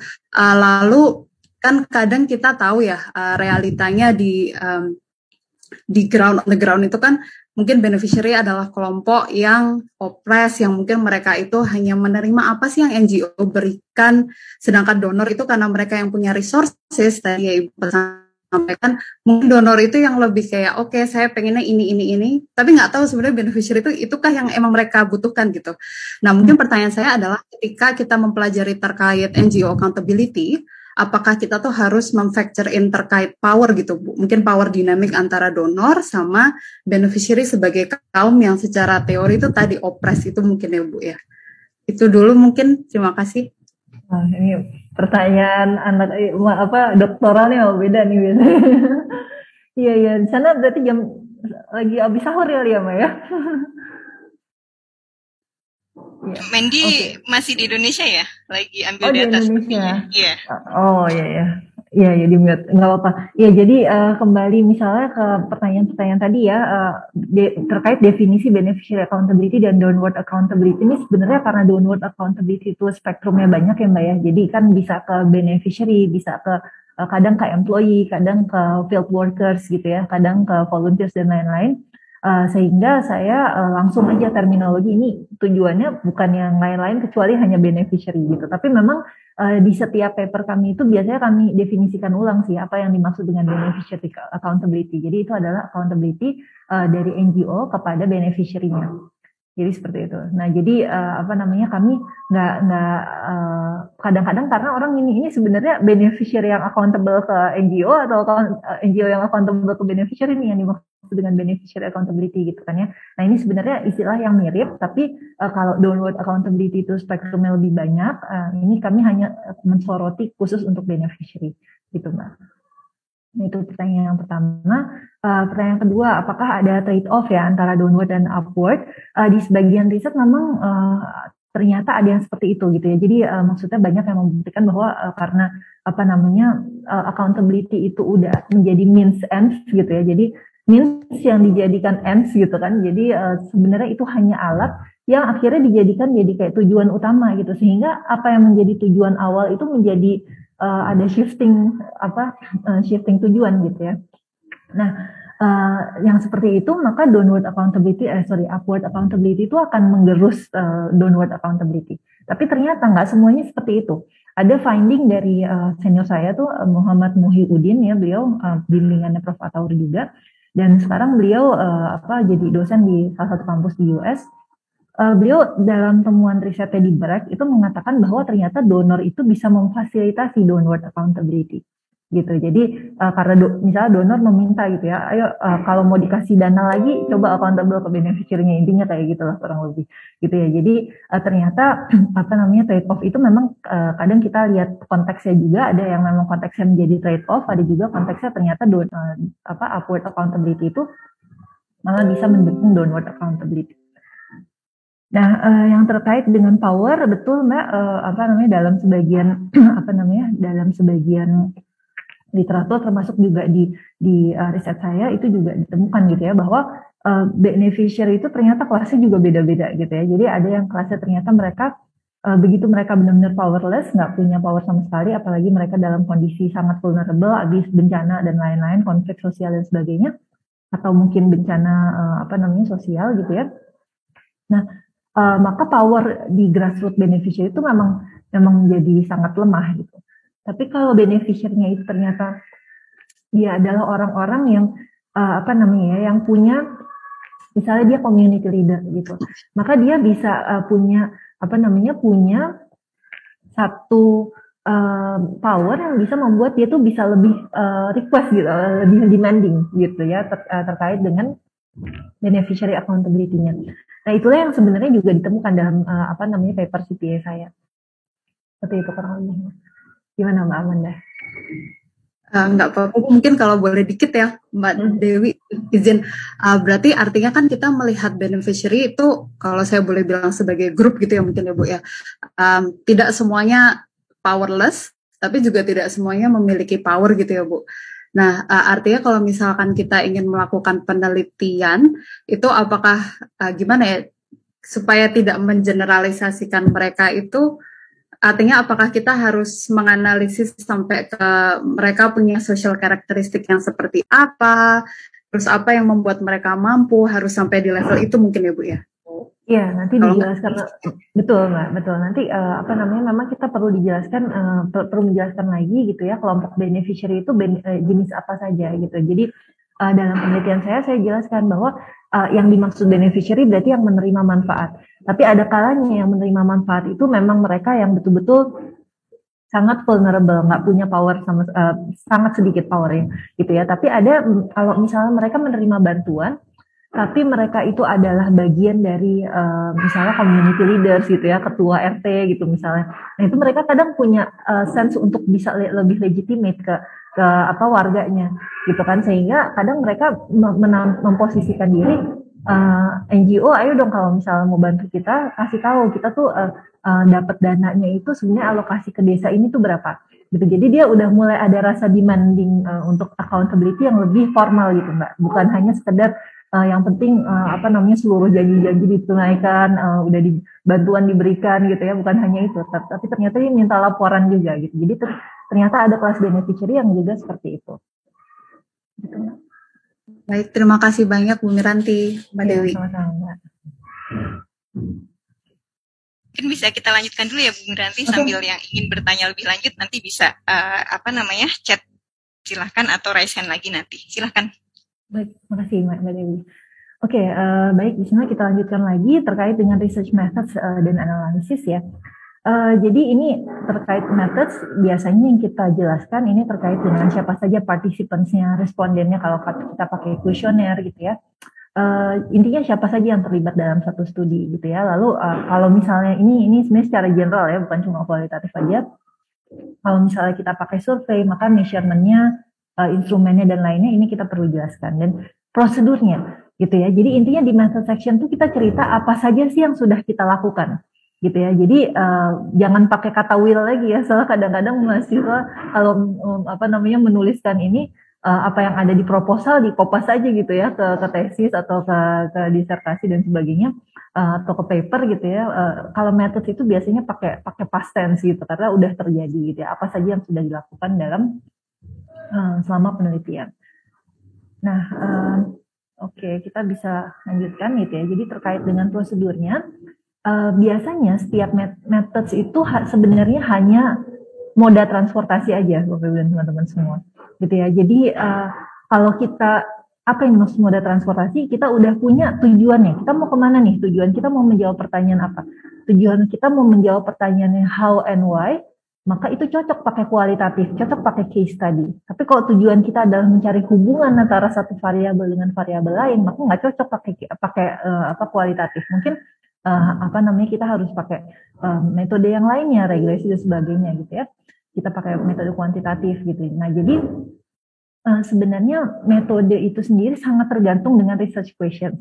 Maka jangan memaksakan harus pakai metode apa gitu ya. Jadi ini pokoknya saya mau case study, ya tergantung dulu pertanyaannya mau apa gitu ya. Jadi kalau pertanyaan nggak cocok dengan case study, jangan gunakan case study sebagai moda transportasi gitu ya. Jadi biasanya yang dituliskan di bagian metode itu terkait how to and why do you take it gitu ya. Jadi kalau misalnya kita pakai ini biasanya yang juga suka lupa dijelaskan oleh penulis gitu. Jadi misalnya kita pakai misalnya kita pakai semi-structured interview gitu. Kenapa sih pakai semi-structured interview? Kenapa nggak pakai structured atau kenapa nggak pakai non-structured interview gitu kan? Itu kita jelaskan. Atau kenapa sih kita menggunakan misalnya FGD padahal udah ada interview kayak gitu ya? Kenapa kita harus pakai observasi juga? Itu dijelaskan gitu. Jadi why we take it itu juga perlu dirinci lebih jauh. Oke, bagaimana kita menseleksi respondennya supaya nggak bias gitu ya? Metode interviewnya misalnya, apakah misalnya kita menyebarkan kuesioner itu pakai metode apa? Ini semua harus perlu didetailkan. Gitu. Jadi intinya untuk menunjukkan bahwa kita tuh udah benar-benar do something untuk riset kita, dan itu kita jelaskan secara transparan supaya nanti bisa direplikasi lagi oleh peneliti-peneliti berikutnya. Nah, terkait dengan NGO accountability, karena accountability itu juga unik ya, dan jenisnya itu bisa berbeda-beda dari objek yang satu ke objek yang lain, dari waktu yang satu ke waktu yang lain gitu ya, maka yang lebih cocok untuk jenis penelitian seperti ini adalah kualitatif dan interpretif gitu ya, dengan pendekatan interpretif. Dan case konteks saya adalah waktu itu saya mengambil case study di ACT.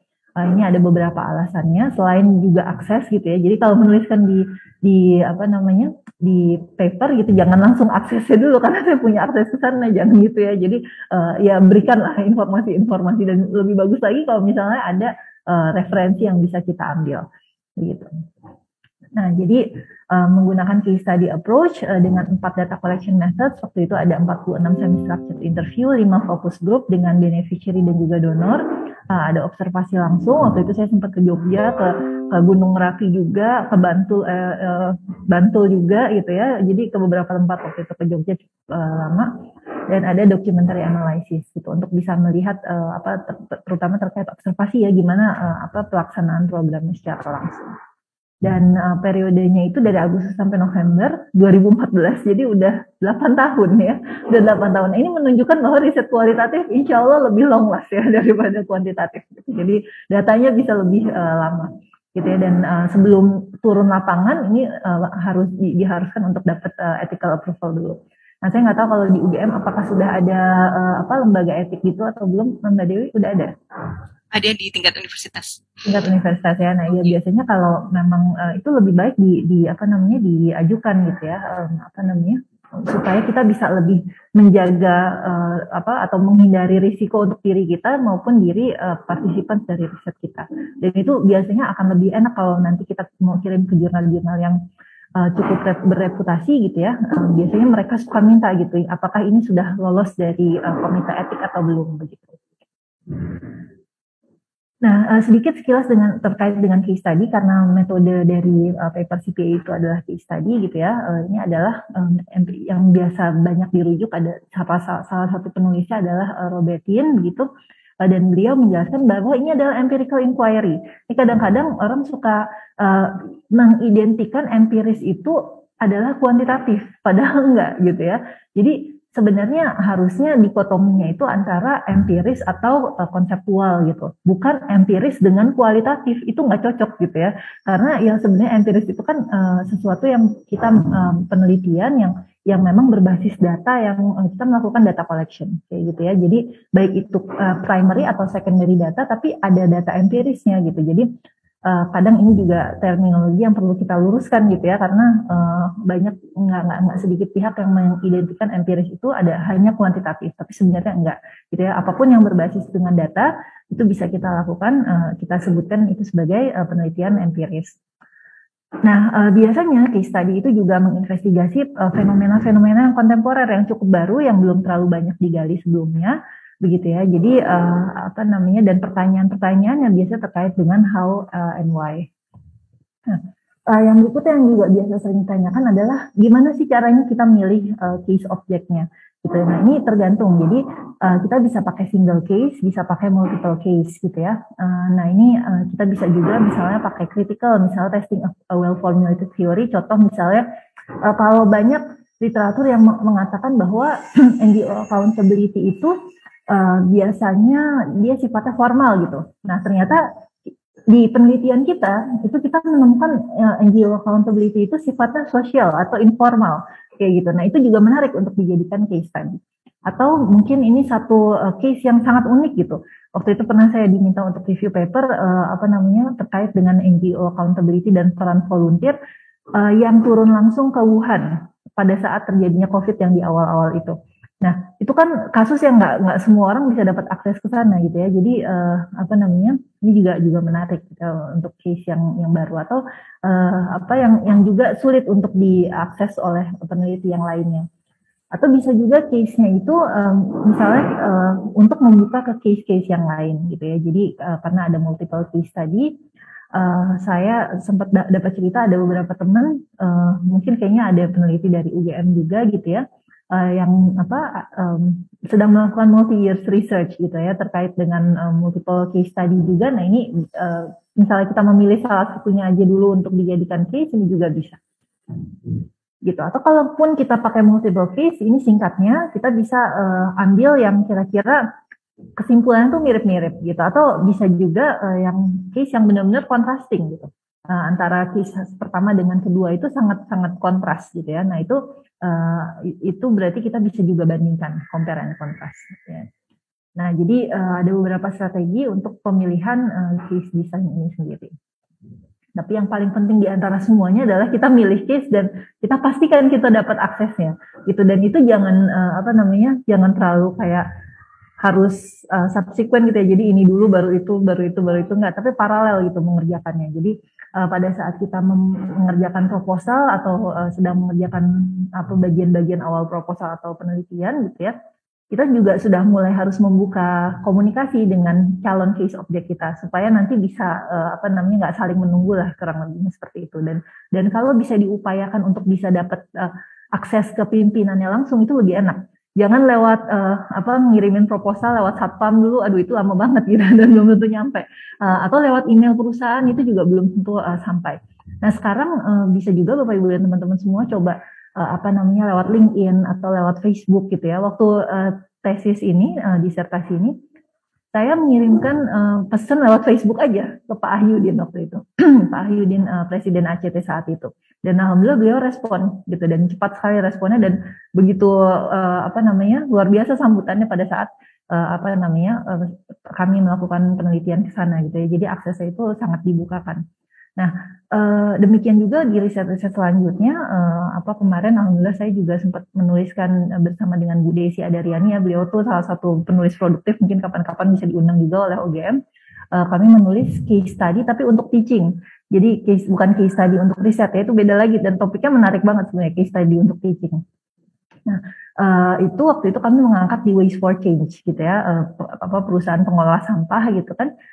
Kami mengangkat tentang isu circular economy di sana, dan itu kami hubungi hanya lewat ini aja, LinkedIn gitu, dan itu bisa ternyata. Maka sekarang akses itu sebenarnya terbuka sangat luas, tinggal kita mau gedor pintu atau enggak gitu. Dan pada saat di pesan pendahuluan tentunya kita menjelaskan bahwa memang kita benar-benar ingin belajar dari mereka, dan dikasih tahu aja kira-kira perlunya berapa lama waktunya dan sebagainya begitu, sehingga tidak terlalu mengganggu mereka lah, intinya seperti itu. Gitu. Jadi itu hal-hal yang mungkin bisa kita lakukan untuk mendapatkan akses.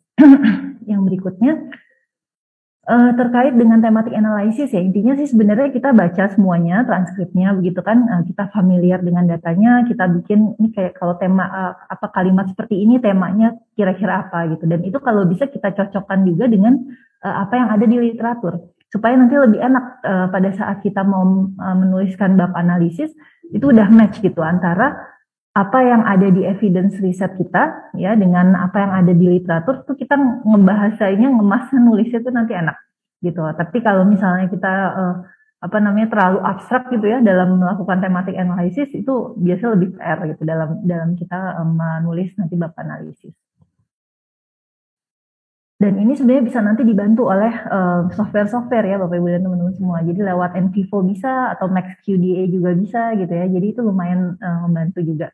NVivo juga ini bukan promosi software, tapi kalau ada tools-tools yang bisa mempermudah hidup kita, coba gunakan itu Bapak Ibu dan teman-teman semua gitu ya. Jadi misalnya untuk menulis literatur review, itu software-software seperti itu cukup bermanfaat kalau buat saya. Jadi kita tinggal download semua PDF-nya, kita masukkan ke software tersebut, kita search aja keyword tertentu, lalu kita bacanya udah lebih sistematis gitu, karena udah lumayan terseleksi, nggak harus baca dari awal satu-satu gitu kan. Ya kalau bisa itu lebih bagus sebenarnya, tapi kalau mau lebih sistematis, mungkin software-software itu bisa diutilisasi ya Bapak Ibu dan teman-teman.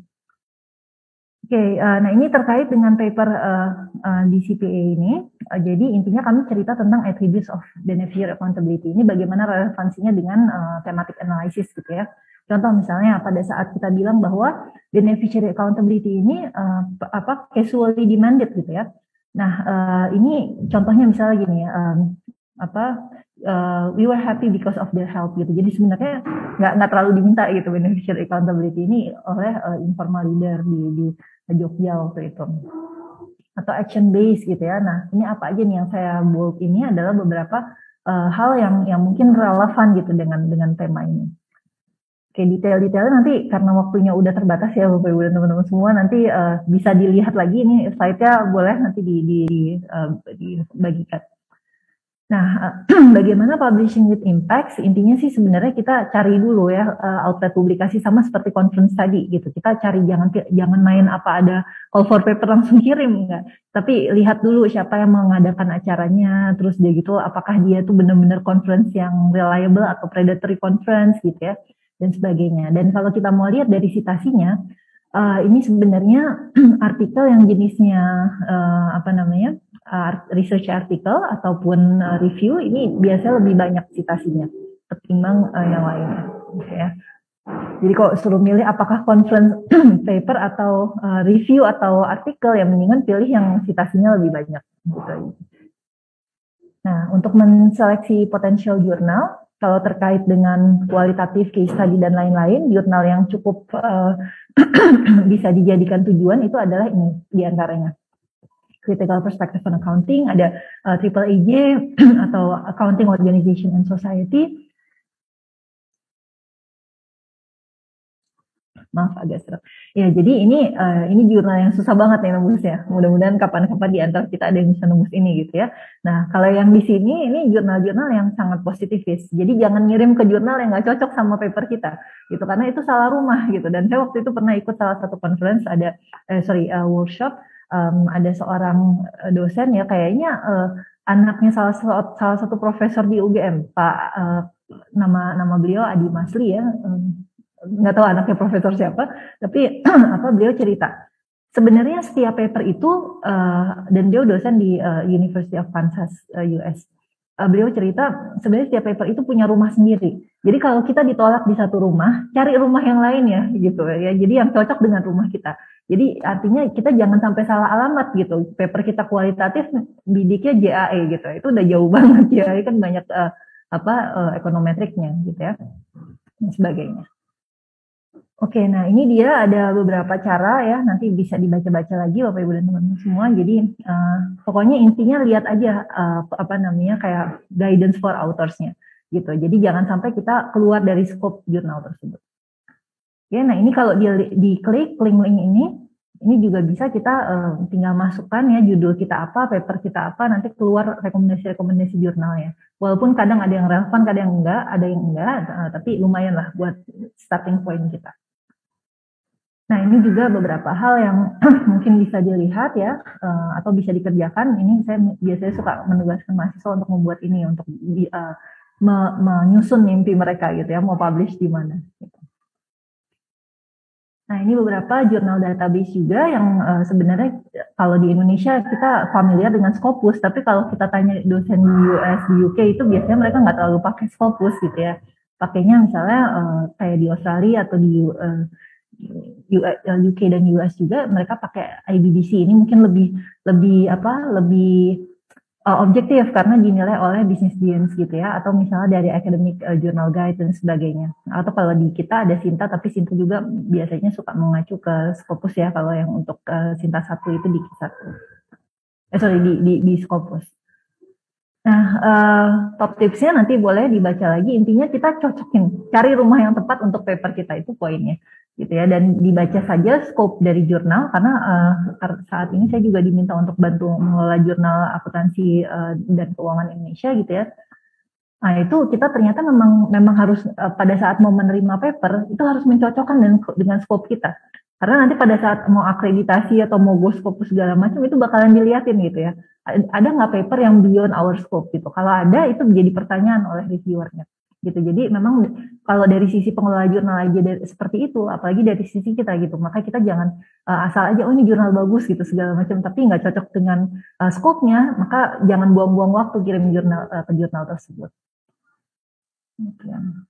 Nah ini review proses nanti dialami sendiri aja ya, tapi mudah-mudahan preparation submission langsung ke sini lah ya, action editor, terus udah gitu decision accept post accept, ya mudah-mudahan jalurnya kayak gini aja gitu ya. Tapi kebanyakan sih nggak langsung accept as it is gitu ya, kebanyakan lewat prosedur revise and resubmit gitu. Tapi nggak apa-apa kalau udah dapat RNR-nya udah lumayan banget gitu. Jadi ini perlu diprioritaskan.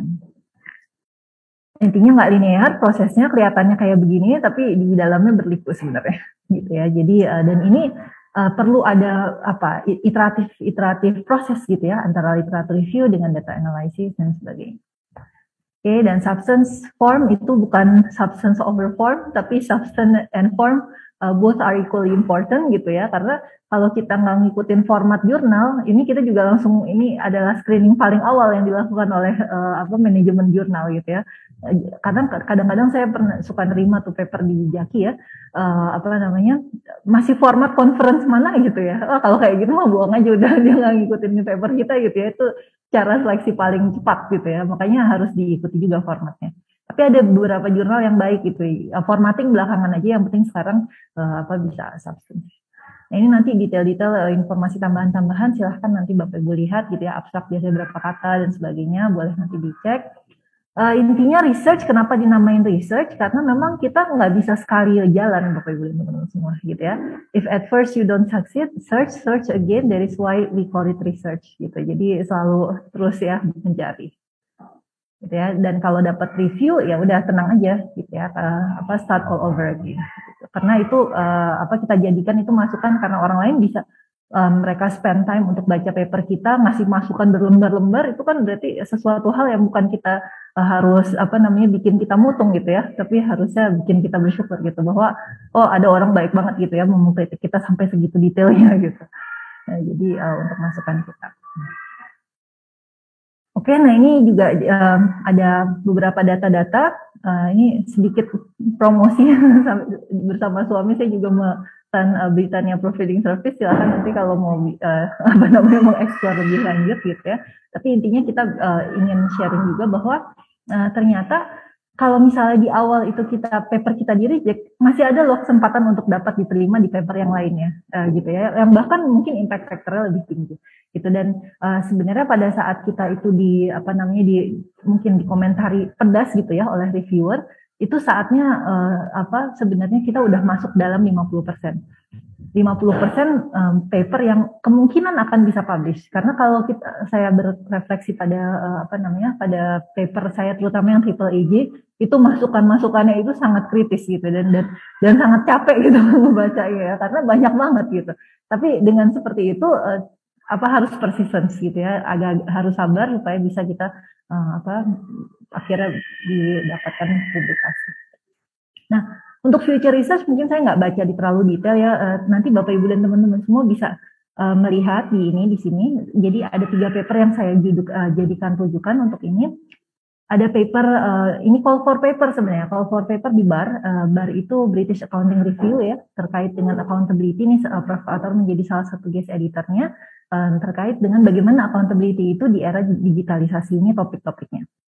Lalu juga ada papernya Agi Emang, Odawer, dan Unarman tahun 2019. Ini beliau juga menjelaskan apa-apa saja yang menjadi topik ya untuk kedepannya, termasuk dengan kalau misalnya sekarang itu isunya NGO accountability itu nggak terlalu formal, bahkan informal, tapi bentuknya seperti apa dan kenapa itu terjadi gitu ya, bagaimana itu dilakukan dan sebagainya, itu menjadi area untuk yang menarik ya untuk riset. Nanti silahkan dieksplorasi lagi. Dan yang berikutnya adalah paper dari BOMSMA. Ini seperti memorial ke Jeffrey Unarman gitu ya, apa-apa saja yang kira-kira dijadikan poin-poin oleh beliau gitu ya, dan kedepannya itu bagaimana pengembangannya, nanti bisa di search di link ini. Nah, apapun yang kita tulis sebenarnya Bapak Ibu dan teman-teman semua, saya waktu itu pernah baca satu poster yang menarik ya. Jadi intinya tulislah kebaikan gitu ya. Karena apa yang kita baca akan pergi, tapi yang tersisa itu apa yang kita tulis. Nah, mudah-mudahan ini jadi legacy buat kita ya, Bapak Ibu dan teman-teman semua. Jadi terima kasih banyak atas waktunya. Terima kasih banyak Bu Miranti atas tadi pemaparannya, presentasinya, materinya yang Masya Allah ya. Insya Allah sangat mencerahkan kita dan membuat kita lebih semangat juga gitu untuk melakukan riset. Dan kalau yang sudah riset, udah punya datanya untuk menuliskannya, ini juga mudah-mudahan bisa merecharge energi kita gitu. Tadi yang saya highlight dari Bu Miranti tadi disebutkan bahwa revisi sampai 9 ya sebelum submit, itu kemudian waktu awal submit sebelum melahirkan gitu. Pas publish itu sekarang anaknya sudah TK ya Bu ya. Jadi sekarang sudah TK. Sekarang lagi di TK-nya tempatnya. Ya, bisa terbayang ya bagaimana prosesnya gitu. Tadi seperti yang disebutkan juga oleh Bu Miranti bahwa kita harus persisten gitu menjalani proses itu dari mulai writing, kemudian kita mendapatkan feedback dari reviewer dan lain sebagainya itu. Baik. Silahkan kalau ada Bapak Ibu atau adik-adik mahasiswa yang ingin bertanya secara langsung, silahkan raise hand. Nanti saya berikan kesempatan untuk bertanya secara langsung. Tapi di sini sudah ada beberapa pertanyaan. Yang pertama dari Mbak atau Ibu Siti Hamidah dari Universitas Muhammadiyah Jakarta menanyakan bahwa bagaimana cara mendapatkan topik tesis ini. Tadi sepertinya sudah disampaikan di awal ya, tapi mungkin tadi terlewat mungkin ya Mbak Hamidah, nanti mungkin bisa dijelaskan sedikit lagi. Kemudian mohon pencerahannya bagaimana kita menentukan topik yang menarik dan baru. Tadi sudah dijelaskan juga, nanti bisa kemudian ditanggapi juga Bu Miranti. Kemudian yang kedua masih sama juga dari Mbak Siti Hamidah. Apakah paper yang sudah dipresentasikan di conference masih bisa dikirim ke jurnal? Lalu apakah bisa diubah atau bagaimana caranya? Mungkin bisa ditanggapi dulu Mbak Miranti. Ya baik, makasih Mbak Dewi untuk pertanyaan sudah dibacakan tadi Bu Hamidah atau Mbak Hamidah gitu ya yang bertanya terkait dengan topik riset. Nanti mungkin boleh dirujuk lagi ke apa yang sudah kita sempat diskusikan di awal. Jadi memang baca-baca dari penelitian-penelitian sebelumnya, terus bertanya kepada orang-orang yang sudah lebih dulu gitu ya ada di bidang itu, seperti itu. Nah, untuk terkait dengan apakah conference paper itu bisa dijadikan jurnal gitu ya, dipublikasikan ke jurnal. Nah, justru pernah saya baca satu penelitian gitu ya, bahwa ternyata ada cukup banyak editor yang mereka akan melihat acknowledgement-nya. Kalau di acknowledgement itu ada keterangan bahwa paper ini sudah pernah dipublish di conference ini, dan itu adalah conference yang bonafide gitu ya. Nah, itu malah meningkatkan kans untuk publikasi gitu. Jadi boleh gitu ya, asalkan. Nah, tapi mungkin pertanyaan yang berikutnya terkait dengan plagiarisme gitu, isu plagiarismenya gimana? Maka kalau kita memang tujuan conference itu adalah untuk mendapatkan feedback dari audiens gitu ya, dan kita sebenarnya tujuan akhir kita adalah mempublikasi ke jurnal, maka kita bilang ke panitia conference-nya, tolong nanti paper saya jangan dipublish secara full paper gitu, tapi hanya abstraknya saja misalnya gitu, dari judul, abstrak sampai keywords aja gitu misalnya, tapi full papernya nanti kita akan kirimkan ke jurnal gitu. Jadi itu sejak awal kita udah katakan. Dan kalau mau dicek Turnitin itu jangan masuk ke repository. Nanti kalau masuk ke repository kita jadi kayak self plagiarism gitu, karena udah masuk ke situ semua gitu kan ya. Jadi hal-hal teknis seperti itu mungkin ada baiknya juga kita coba kita jaga juga ya Bapak Ibu dan teman-teman semua, karena pernah ada case juga. Salah satu penulis gitu ya, beliau sudah submit ke conference, tapi ternyata pada saat panitia conference itu merun Turnitin itu dimasukkan ke repository, dan pada saat beliau kirim ke jurnal akhirnya dikira ini jiplak gitu kan, seperti itu. Ya, semoga bermanfaat. Baik, pertanyaan selanjutnya, Mbak Hamidah ada tanggapan atau ingin bertanya secara langsung? Silahkan, kalau mau raise hand ya, bisa di-unmute juga. Untuk selanjutnya ada pertanyaan dari YouTube nih, Bu Miranti. Yang pertama dari Mas Awik Prawito Utomo, tapi ini sepertinya agak melebar ini. Saat ini kita sedang tren perusahaan digital menuju IPO. Bagaimana bisa NGO ini bisa IPO dengan standar akuntabilitas selayaknya perusahaan digital yang TBK? Oh, itu gimana ya? Nah, itu NGO IPO itu isu yang baru juga mungkin ya buat saya. Kalau misalnya bisa, mungkin gini, kalau misalnya NGO itu kadang mereka punya perusahaan-perusahaan ya, jadi kayak kan sekarang lagi trennya NGO itu menjadi social entrepreneur juga gitu kan. Nah, mereka punya perusahaan-perusahaan. Nah, kalau yang seperti itu mungkin bisa ya kalau disambung-sambungin gitu ya. Coba biasanya topik terkait dengan NGO ke IPO itu saya terus terang belum pernah mendengarnya gitu.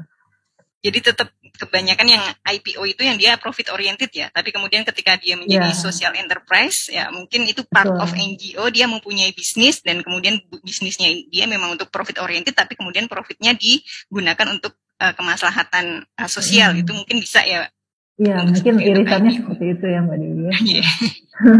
Baik, kemudian pertanyaan selanjutnya juga ada dari Raden Edi dari YouTube juga. Kalau untuk institusi keuangan, apakah bisa memakai teori transaction cost economy?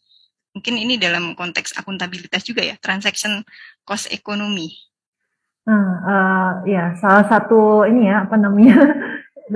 salah satu challenge yang saya dapati kalau misalnya ditanya tentang teorinya, memang saya jujur nggak bisa jawab langsung ya, Mbak Dewi dan juga Bapak yang bertanya tadi.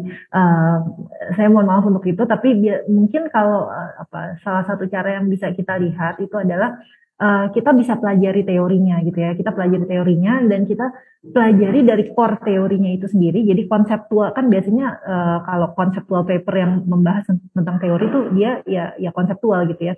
Lalu kita coba pelajari juga paper yang lebih empiris gitu ya. Paper empiris yang menggunakan teori atau konseptual framework tersebut. Lalu nanti kita coba kita coba cek gitu ya, apakah framework atau teori itu cocok nggak dengan research konteks kita. Nah, jadi mungkin yang bisa saya jawab hanya sekedar gambaran besarnya saja begitu ya. Karena untuk kayak transaction cost theory dan mungkin konteksnya di lembaga keuangan dan sebagainya, itu kan cukup lebar begitu. Jadi mohon maaf kalau saya belum bisa terlalu detail, tapi secara prinsip mungkin seperti itu. Gitu. Berarti tergantung juga sebenarnya riset questionnya apa juga ya? Nah, ya benar, baik. Ya. Begitu lagi, karena memang di link yang tadi saya jelaskan pada saat bagaimana memilih research framework tadi, itu ada keterangannya bagaimana kita membuat terintegrasi gitu antara teori kita, karena teori itu nanti harus terefleksi tuh di dalam pertanyaan penelitian, terefleksi dalam literatur review, terefleksi dalam metodologi, terefleksi lagi di dalam semua bagian paper deh gitu. Nah, jadi itu di situ ada tips-tipsnya juga. Nanti boleh dibaca lebih lanjut. Terima kasih. Ngomong-ngomong tentang teori, ini memang menarik dan memang salah satu part yang sangat challenging saat ketika melakukan riset, apalagi kualitatif gitu. Nah, kalau tadi Mbak Miranti menyebutkan bahwa sempat bingung ya setelah ngambil data terus mau pakai teori apa gitu. Kemudian jadi sebenarnya peran teori ini apakah kemudian dia untuk membantu membaca datanya? Ya, kalau seperti itu kayak cuma nempelin teori dengan kemudian kita mengungkapkan di teori misalnya sudah ada 3 item tadi misalnya ya, kemudian kita kayak cocokologi gitu ya, mencocokkan gitu atau seperti apa? Karena bagaimanapun kadang ada yang nanyakan juga tentang kontribusi kita ke teori, karena kalau ketika kita cuma kontribusi secara kontekstual saja dengan misalnya kita pakai teori kemudian dengan konteks tadi NGO misalnya, apakah seperti itu atau kita harus menemukan sesuatu yang itu bisa mengenrich atau menambah dari teori tersebut, dan itu bagaimana caranya gitu kalau dari pengalaman Mbak Miranti? Ya, baik, makasih Mbak Dewi. Jadi kalau yang saya refleksikan gitu ya, jadi penggunaan teori itu adalah untuk membantu kita supaya apa yang kita hasilkan itu bukan hanya sebatas deskripsi saja gitu Mbak. Jadi pada saat misalnya kita udah melakukan data collection gitu ya, interview, FGD segala macam, kita dapatkan data-data deskripsi gitu kan. Nah pada saat kita mau membuat itu menjadi kontribusi yang nantinya akhirnya bisa digunakan di konteks yang lainnya, jembatan kita itu teori kita itu Mbak. Gitu. Jadi teori yang kita gunakan itu. Jadi kalau misalnya kita hanya sekedar deskripsi kan orang lain, ini cuma cerita yang cuma cocok buat konteks itu aja gitu kan. Tapi kalau kita menggunakan konsep yang bisa diterima secara lebih luas gitu ya, nah itu insya Allah akan bisa lebih kontributif, dan itulah fungsi kayak tadi kontribusi ke teori ya, bahwa misalnya framework Nahatid and Ghosal 98 ini sudah digunakan di konteks ini, tapi belum terlalu banyak digunakan di konteks NGO misalnya. Nah itu bisa menjadi salah satu kontribusi juga ke teori seperti itu. Tapi intinya memang. Tapi ada nggak Mbak hal yang kemudian belum diungkapkan di teori tapi kemudian menjadi finding juga, itu perlu kita highlight juga? Itu bagus, kalau bisa dapat seperti itu bagus. Jadi itu berarti ada novelty dari temuan riset kita gitu. Jadi karena nggak agak sulit juga melihat bahwa seluruh teori atau satu teori itu bisa menjelaskan seluruh aspek dari riset kita gitu. Pasti ada sebagian, mohon maaf udah mulai ramai.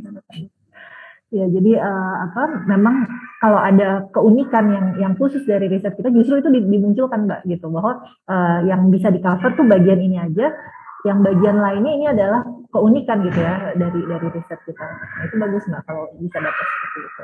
Oke, tapi itu memang tidak mudah gitu untuk mendapatkannya. Oke.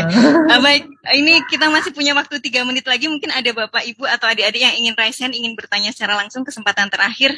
Silahkan lagi, Mandy, silahkan. Ya, gimana Mbak Mandy? Maaf ini last minute, mungkin simple question tadi terkait teori. Saya tertarik Mbak Devat nanya ya, kalau misalkan kita ingin menganalisis itu ya, apakah cukup dengan teori atau kalau mungkin menurut Mbak Miranti biasanya ditambahin dengan tadi theoretical framework itu mungkin lebih kayak nendang gitu mungkin Mbak. Jadi teori aja cukup atau mungkin perlu dikombin dengan theoretical framework? Terima kasih. Ya, baik, makasih Mbak Mandy. Jadi kembali lagi ya ke sejauh apa kita mau menjelaskan data kita gitu. Jadi kalau misalnya dengan teori aja itu udah bisa, satu teori gitu ya, itu sudah bisa mengcover banyak hal gitu ya dalam temuan kita, berarti ibarat casing gitu ya, berarti casingnya tuh udah pas gitu. Nah, tapi kalau ternyata kita menggunakan teori kayak tadi ya, di awal itu kan tentunya pada saat kita mau mengirimkan research proposal kan kita ujian tahun pertama gitu ya, itu pasti harus udah ada teorinya kira-kira apa nih yang bakalan cocok gitu ya dengan konteks kita. Nah, saya katakan social capital, tapi begitu ternyata baca-baca lebih jauh lagi, social capital kok banyak banget gitu kan ya. Nah, maka kita harus coba cari satu framework yang lebih spesifik, bisa jadi casing yang pas dengan data kita, gitu Mbak. Jadi itu semua ya dikembalikan lagi nanti ke kita sendiri pada saat menganalisis apakah apa yang ditawarkan di conceptual framework atau di teori itu sudah bisa mengcover majority dari data kita yang mau kita ceritakan atau belum. Kalau belum maka kita nggak cocok untuk pakai yang itu. Kita perlu cari finding yang lain. Sama seperti tadi pertanyaan Ibu yang di awal gitu ya. Kalau misalnya mau pakai accountability theory sama social capital theory bisa atau enggak? Ya bisa, tergantung level of analysisnya. Nanti mungkin bisa dibedakannya di sini di area itu. Mungkin seperti itu. Baik, terima kasih. Ya, sama-sama. Baik, terima kasih Bu Miranti dan juga seluruh peserta masih bertahan di sini ya sampai 1 menit menjelang jam 10 karena waktunya sudah habis juga. Mungkin saya cukupkan di sini untuk diskusi kita. Sekali lagi kami sampaikan terima kasih kepada Bu Miranti sudah meluangkan waktu untuk berbagi ilmu yang sangat luar biasa. Mudah-mudahan menjadi amal jariah Bu Miranti dan insya Allah bermanfaat buat kita semua ya untuk kemudian kita bisa melakukan riset dan juga publikasi di masa yang akan datang.